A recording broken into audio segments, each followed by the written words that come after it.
for anybody. Someone dark skin, someone light skin. Let's do light skin first, right? So, first of all, you have, of course, your undertones that we can play with. And we have our moods.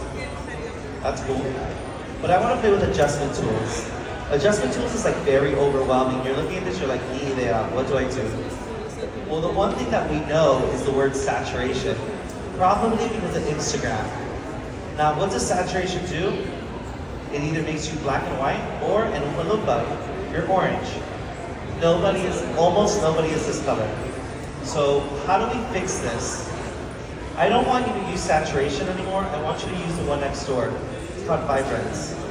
Vibrance will naturally enhance those undertones and the backgrounds. Did you see that? I made it a little dramatic. But there's a lot more vibrance without turning orange.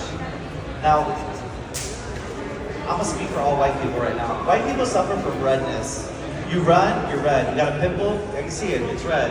We have very fair skin, so it's very obvious when something's wrong, right? A rash, a burn, a bruise. How do you combat redness in the face? Maybe you have like rosacea or veins. This is what you do.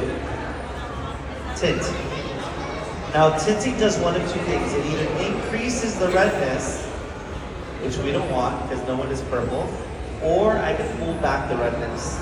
The more I pull back, the less red she is in her face. I know y'all see it. Less red, more red, more red. So these are two things that I play with all the time. Pulling back some of the redness and using vibrance. I would say, like, that's it, you're good to go. Let's go to give an example of someone who's maybe a little darker complexion. Literally the opposite. Let's edit the photo. There's also only two things that I like to do for someone who's darker complexion. We don't want people looking orange, but we don't want people looking ashy. So what do? We're gonna go to the adjustment tools. Now there's only two that I like to play with, that I feel comfortable playing with. One of them, a shadow. Shadow is good for anything that's darker, whether it's a complexion or a room.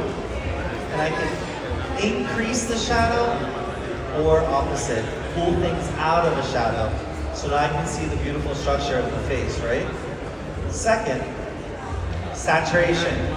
Why don't we do it? That's why we don't do it. She's literally like just bright red, crayon on her nose. Now the saturation does tell me that her undertone is red, right? She's like what they call like red bone.